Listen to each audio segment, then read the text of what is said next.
8h39, iniciando a conversa de redação com a participação do Eduardo Costa, do Júnior Moreira e da nossa colunista de economia, Rita Mundim. Você, ouvinte da Itatiaia, também pode participar, opinando pelo WhatsApp do jornalismo, 99996-7074.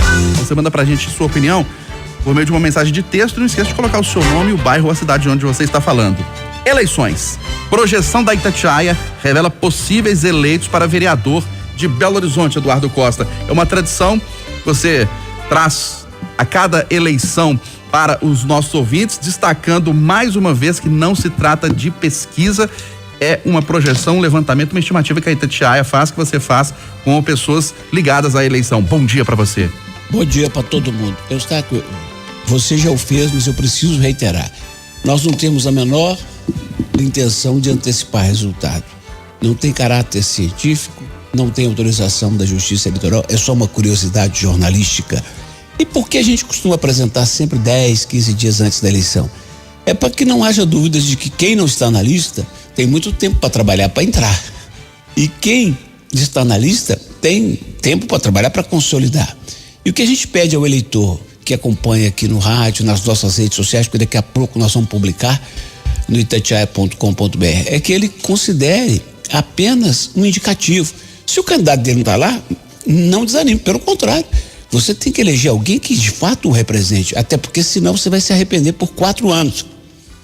Assim é que, mais uma vez, elaboramos essa lista, depois de conversar com gente que é do ramo, sabe, com vereadores, como a presidente da Câmara, com deputados, com especialistas, gente que gosta de fazer essas projeções. E olha que a gente normalmente acerta mais de 90%. Mas o que não impede de termos surpresas. Da última vez, por exemplo, nós não adivinhamos, ou nós não acertamos, ou nós não prevemos que a Aura Carolina teria a votação expressiva que teve. E a primeira notícia que temos desta projeção para esse ano é exatamente que outra mulher, desta feita uma mulher trans, que é a Duda, pode ser a mais votada. Há uma expectativa nesse sentido. Outra coisa, hoje existem 4 mulheres entre os 41 vereadores da Câmara. Há possibilidade de eleição de 8 a 10. Infelizmente, as chances de um negro ser eleito são mínimas. Mais uma informação: 50% ou mais de 50% dos vereadores que lá estão não voltarão. Haverá uma renovação histórica na Câmara, o que, de certa forma, se explica por 2 razões. Uma, os escândalos recentes que a Câmara viveu, né? Coisa triste. E outra, uma mudança, a não ocorrência das coligações esse ano. Então, gente que vai ter mais voto que tinha, vai perder a eleição. Casos assim, por exemplo, de um partido, o PSD, que tem hoje uma bancada de 13 e que deverá fazer no máximo 5. Vai ficar mais pulverizado e vai ficar inclusive mais difícil para quem é prefeito administrar, porque tem que conversar com muitas bancadas. De início, 18 partidos estarão representados, mas devem passar de 20. De início, 34 vagas pela nossa projeção já estariam definidas. 7 vão ser definidas no dia da eleição com base nas sobras. Quando você divide o quociente eleitoral pelo número de votos válidos, você tem o quociente, aquele número básico que todo mundo tem que atingir para fazer os seus vereadores. No mais, é que a turma vá em frente e lute, porque a lista que vale é aquela que vai sair dos computadores da Justiça Eleitoral na noite do dia 15, Eustáquio. E com base nesse quociente, Júnior Moreira, que o Eduardo citou, mais uma vez na eleição para vereador, que é a eleição proporcional, assim como para deputado, o mais votado ou os mais votados não necessariamente são os eleitos, porque depende do quociente, quantas cadeiras cada partido vai fazer. Bom dia mais uma vez. Bom dia, Eustáquio, Rita, Eduardo. A gente critica muitas eleições dos Estados Unidos, que é uma bagunça danada que ninguém entende, né? Mas a nossa do legislativo, né? Seja vereador, deputado, enfim, essas eleições são bem complexas também, né? É uma conta bem difícil de se fazer. É interessante essa lista do Eduardo. Eu sempre fiquei muito intrigado quando eu vi a lista do Eduardo e do Conselho de Notáveis, que ele chama, porque dificilmente se consegue fazer uma pesquisa, né, realmente assertiva para o legislativo. E essa projeção, que repito, não é pesquisa, reiterando o que vocês dois já falaram, é uma projeção muito interessante, e eu sempre falo da assertividade dessa lista, né? É impressionante como que essas projeções, elas vão ali num nível de acerto próximo de 90%, que é um nível gigantesco. Se a gente colocar as pesquisas aí com 95% de acerto, né, uma projeção de conselho de notáveis sempre dando mais ou menos nessa margem, é muito interessante. Mas, de qualquer forma, ressaltar o que o Eduardo disse, eu acho que ele já falou tudo, que o que vale mesmo é lá no dia 15, né, o que sair das urnas, mas é uma projeção interessante pra gente ter uma noção, né, de como pode ser a nossa futura Câmara de BH. Ô Rita Mundinho, o Eduardo destacou que a renovação na Câmara Municipal pode ser histórica, em torno de 50%. Isso para você é positivo ou negativo? Bom dia mais uma vez. Bom dia a todos, extremamente positivo. Então, do que o Eduardo falou e que a gente vem falando aqui, né, pouco se vê de trabalho, de representatividade. Então, essa renovação é sempre positiva. Então, eu acho que de tudo que ele disse, eu anotei aqui, achei interessante, né? A diversidade, uma trans podendo ser a vereadora mais votada, o aumento da participação das mulheres, a pulverização de partidos. E aí, Eduardo, vai ficar mais difícil de governar, mas de repente, a força, o prefeito aprende a conversar mais, né? Porque vai ter que conversar mais. Tem que conversar. E tem que arrumar um líder bom. E corre o risco de perder o atual líder. Pois é, e essa lista é muito interessante, né? E eu destaquei a renovação, o aumento da presença feminina e a liderança aí provável de uma trans, né, mostrando o século da diversidade. E o que eu acho no final disso tudo, aquilo que o Júnior falou e você falou, a eleição americana, a gente acha uma confusão, eles também, para entender esse coeficiente eleitoral, devem suar. A eleição tiririca, né? Então, o que eu acho, a gente precisa de uma reforma política urgente para que a representatividade dos cidadãos seja cada vez mais exercida. É por aí. E por falar em incoerência, Rita Mundinho, o Donald Trump declarou vitória antecipada lá nos Estados Unidos, mas diz que vai à Suprema Corte questionar o resultado, então ele é ou não é vencedor? O bicho, né, antes mesmo do resultado sair, ele conseguindo vitórias expressivas, né, principalmente na Flórida, em Michigan. Então, em vez de ele ficar quieto, esperar o resultado, ele já está arrumando confusão para questionar o resultado se for adverso a ele.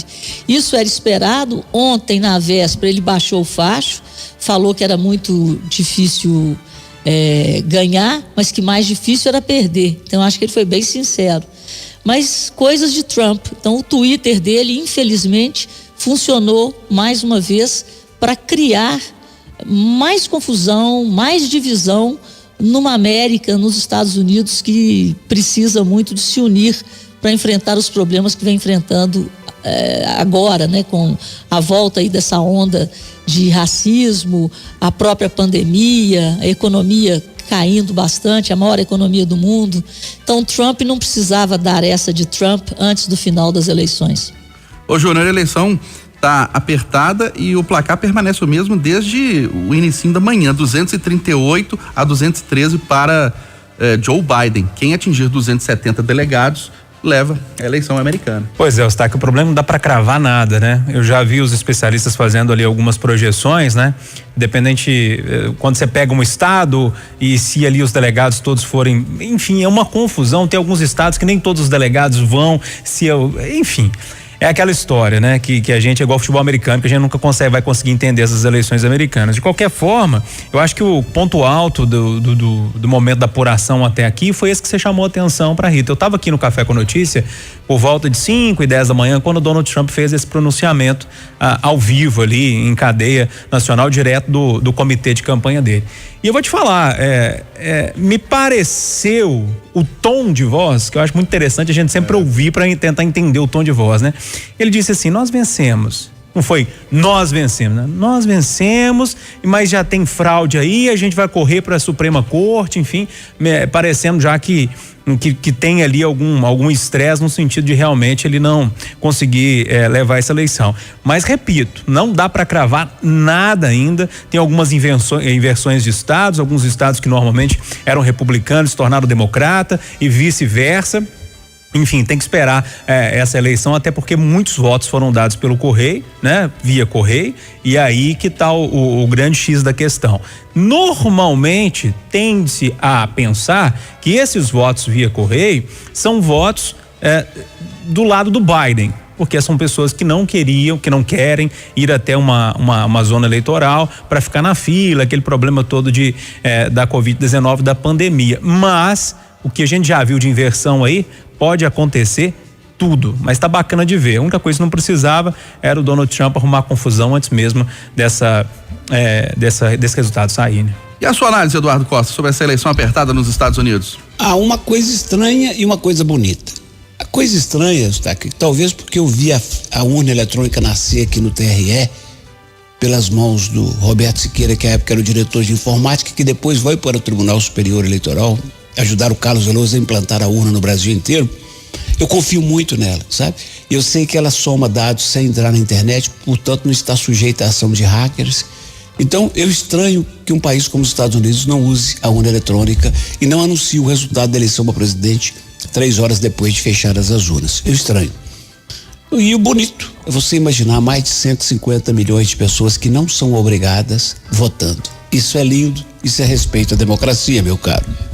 Eduardo Costa, olha a polêmica e indignação ao mesmo tempo. Humilhação durante o julgamento de vítima de estupro em Santa Catarina provoca indignação e com a repercussão enorme nas redes sociais dessa questão de que não existe estupro culposo, aquele sem intenção. Meu caro, esse é aquele assunto, aquele terreno de areia movediça, e uma palavrinha que a gente falar fora do lugar, a gente vai tomar porrada pro resto da vida. Então vamos lá.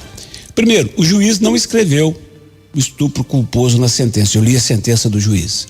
Se o promotor falou, e parece que falou, que o estupro culposo é o fim da picada. Porque o que é culposo, de acordo com o Código de Processo Penal, é aquilo que você comete por negligência, imprudência ou imperícia. Não foi o caso. Outra coisa, esse é o tipo de assunto que é tratado como segredo de justiça. Como é que pode o juiz fazer uma audiência virtual? Botar a cara da vítima. E acabou que expôs toda aquela falta de respeito para a nação. Mais uma coisa, eu sei que o advogado, no exercício da sua profissão, do seu mistério, da sua defesa, ele tem uma certa imunidade. Eu já acompanhei julgamentos do Tribunal do Júri que o advogado bate forte no acusado ou bate forte na vítima para defender o seu cliente.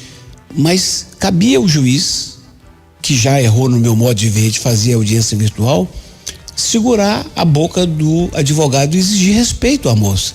Dizer, senhor, cadê a urbanidade que marca um tribunal? Alto lá. Respeita a moça. O senhor pode acusá-la sim para defender o seu cliente, mas respeite a moça. Passou dos limites. Então, esse é o ponto. Eu acho que foi um julgamento triste que vai entrar para a história do país. Agora, eu vou falar um negócio aqui também que tá na minha cabeça, não é de hoje. Atenção, hein? Eu tenho 2 filhas, hein? Não é não. Acabou. Eu não discuto isso não. Não é não. Mas como o mundo é feito de pessoas e as pessoas, a gente pode esperar tudo delas, tem um negócio que me ocorre. Se você me permitir, eu vou até passar a bola para Rita Mudim, que é mulher. Ô Rita, sabe o que me incomoda também, do jeito que tá? Outra coisa. Nesse caso, eles falam que faltam provas. Não, de acordo com a lei, tem prova, porque foram encontrados esperma na roupa da moça. Mas, ô Rita, o que me incomoda é o seguinte: um rapaz hoje tá bebendo com a moça no lugar e tal, e os 2 combinam de sair. E vão e saem. Se por um acaso essa moça, amanhã ou depois, dizer que ela foi estuprada, dá no trem. Se ele de fato fez contra a vontade dela, ou a drogou, a dopou, estupro. Mas se houver má fé, só Deus saberá. É um negócio doido, viu, Stá? Hein, Rita Mudim? Como diz o Eduardo, eu até concordo com você nesse caso, né? Porque o mundo está evoluindo muito, as mulheres estão com muita liberdade, com muita autonomia, mas existe sim uma cultura machista no Brasil, tanto pela fala do advogado.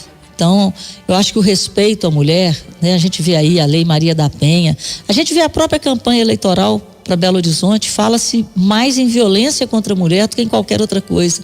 Tamanha é a violência contra a mulher, não só em Belo Horizonte, como no Brasil inteiro. O feminicídio tem crescido. Então, esse juiz foi muito infeliz, e o advogado também, ao usar esse termo, porque é um problema real, de uma proporção muito grande. Então a gente tem que ter muito tato e muito respeito à mulher e mudar essa cultura machista do país. Então o que é a forma com que foi tratado esse caso é um reforço a essa cultura. Então a mulher precisa de defesa, precisa de respeito, e infelizmente é um problema nacional. E da forma que o advogado falou, né, Júnior Moreira, humilhando a moça, dando a entender que, em tese, a culpa foi dela. Esse é o grande problema, Eustáquio. Primeiro, só pontuar duas coisas. Realmente o Eduardo tem razão, na sentença não tem esse termo. O Ministério Público também enviou nota dizendo que não, que o promotor também não usou o termo de estupro culposo, né? Estupro culposo. Desculpa, ele inclusive pediu a absolvição do réu por falta de provas. Falta de provas, exatamente. E a grande história nisso tudo é porque o site The Intercept, que trouxe a notícia à tona, ele simplificou o termo para tentar explicar o que era a sentença do juiz, né? Só para colocar em pratos limpos. Agora, eu não vou entrar no mérito da sentença do juiz, não, Eustáquio, apesar de não concordar com a sentença, né? Mas aí é uma história. Sentença de juiz, ele tem lá autonomia para dar o veredito. Eu queria falar um pouco também, o Eduardo já disse, a Rita também, sobre o tratamento, né?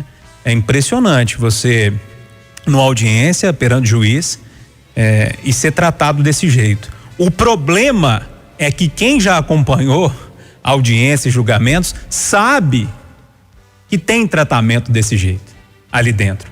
As humilhações acontecem, né? A coação acontece, então é uma situação muito complicada. Sobre o tratamento, o advogado machista, nojento, é só parar para ouvir e ver se não dá nojo.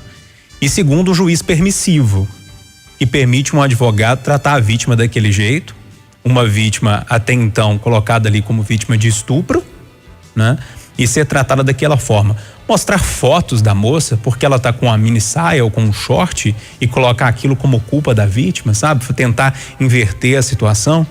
Enfim, é repugnante, é retrógrada, é um machista mesmo. E mais uma vez, um juiz permissivo, que dentro do local onde ele preside, que ele tem toda a autonomia, todo o poder, deixar que um advogado faça aquilo com uma vítima que está ali, para mim, é inadmissível.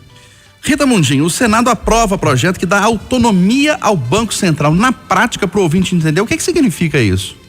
Olha, Eustáquio, isso é muito bom. Isso significa que não terá uma influência política do governo nas decisões do Banco Central.